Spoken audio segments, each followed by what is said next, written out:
Transfer window বন্ধ হতে কিন্তু আর খুব বেশি সময় বাকি নেই। আর এরই মধ্যে কিন্তু ইউরোপের বড় বড় ক্লাবগুলি তাদের শেষ মুহূর্তে বড় বড় সাইনিংস করতে চলেছে। ম্যানচেস্টার ইউনাইটেড তাদের কিন্তু নতুন মিডফিল্ডার আসতে পারে, আর ম্যানচেস্টার সিটির হাত থেকেও কিন্তু একটা বড় অঙ্কের টাকা বাইরে যেতে পারে, সেটাও কিন্তু একটা ইয়ং ট্যালেন্টেড মিডফিল্ডারের জন্য। আর বার্সেলোনার স্টার প্লেয়ার আলহান্দ্রো বালদে কিন্তু অন্য ক্লাবে সাইন করতে পারে।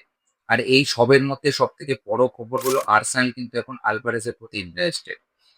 আর্সেনালের সাথে কিন্তু আলভারেজকে লিগ করা হচ্ছে। ম্যানচেস্টার ইউনাইটেডে কিন্তু নতুন মিডফিল্ডার আসতে চলেছে ব্রাইটন থেকে, আর সেই প্লেয়ার হলো কার্লেস বালেবা।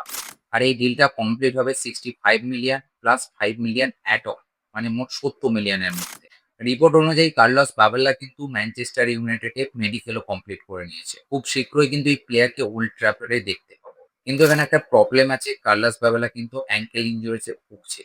তাই যদি সাইনিংসটা কমপ্লিটও হয়, সেই প্লেয়ারকে কিন্তু ওল্ড ট্র্যাফোর্ডে দেখতে এখনো মিনিমাম 1 মাস থেকে 1.5 মাসের মতো সময় লাগতে পারে।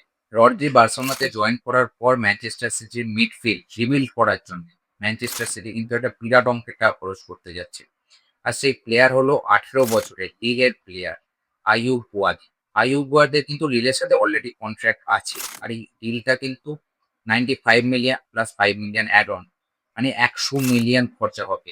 কিন্তু 18 বছরের একটা মিডফিল্ডারের জন্য 100 মিলিয়নের প্রাইস ট্যাগ। আর এই সাইনিংসটা কিন্তু ফোর্সফুলি সাইনিং, কারণ রড্রি বার্সেলোনাতে চলে গেছে, বার্নার্ডো সিলভা রিয়াল মাদ্রিদে চলে গেছে। এরপরে কিন্তু মিডফিল্ডে যে জায়গাটা সিটি, সেই জায়গাটা কিন্তু খামতি পূরণ করতে হবে।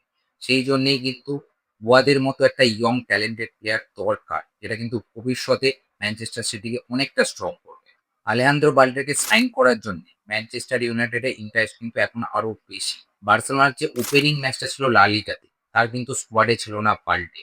আর হিলচের সাথেও যে ম্যাচটা ছিল, তাতেও কিন্তু স্কোয়াডে ছিল না আলেহান্দ্রো বাল্ডে। আর হানসের থেকে কমেন্ট থেকে এইরকম মনে হচ্ছে যে বাল্ডে কিন্তু ম্যানচেস্টার ইউনাইটেড যেতে পারে। ম্যানচেস্টার ইউনাইটেড না গেলেও বাল্ডেকে কিন্তু অ্যাজ এ ফিউচার অপশন দেখছে না বার্সেলোনা বা হান্সি ফ্লিক। কিন্তু অ্যাজ এ বার্সেলোনা ফ্যান্স, বাল্ডের যে স্পিড, যে অ্যাকিউরেসি, সেটা কিন্তু বার্সেলোনার অ্যাজ এ লেফট ব্যাক এবং ব্যাকআপ লেফট ব্যাক হিসাবে কিন্তু যথেষ্ট পোটেন্সিয়াল ভালো আলেহান্দ্রো বাল্ডে। তাই আলেহান্দ্রো বাল্ডে যদি বার্সেলোনাতে থাকে, সেটা কিন্তু বার্সেলোনার জন্যই ভালো হবে, ভবিষ্যতের জন্য তো অবশ্যই ভালো হবে। কিন্তু বার্সেলোনার ফাইন্যান্সিয়াল কন্ডিশন, এই বার্সেলোনার ফাইন্যান্সিয়াল কন্ডিশনই হচ্ছে বার্সেলোনার মেন প্রবলেম। প্রত্যেকটা পোটেন্সিয়াল যেসব প্লেয়ারের ভালো, সেই প্লেয়ারেও কিন্তু এই ফাইন্যান্সিয়াল প্রবলেমের জন্যই হয় ক্লাব ছেড়ে চলে যায়, নয়তো ক্লাব বিক্রি করতে বাধ্য হয়। বার্লির যে পারফরমেন্স ছিল আগের সিজনে, কয়েকটা ম্যাচ দুর্দান্ত ছিল, কিন্তু তারপরও যদি বার্সেলোনা তাই বিক্রি করতে চায়, এই ডিসিশনটা কিন্তু খুব একটা ভালো হবে না বলে আমার মনে হয়। তোমার কি মত, সেটা অবশ্যই কমেন্টে জানাও। আলভারেজ আর অ্যাথলেটিকো মাদ্রিদের মধ্যে সম্পর্ক কিন্তু দিন দিন আরো খারাপ হচ্ছে। অ্যাথলেটিকো মাদ্রিদের লাস্ট যে ম্যাচটা ছিল, তাই কিন্তু আলভারেজকে রীতিমতো বু করা হয়। আর ম্যাচের শেষে যখন অন্য প্লেয়াররা ফ্যান্সের উদ্দেশ্যে হাততালি দিচ্ছিল, তখন কিন্তু আলভারেজ সরাসরি ড্রেসিং রুমে চলে যায়।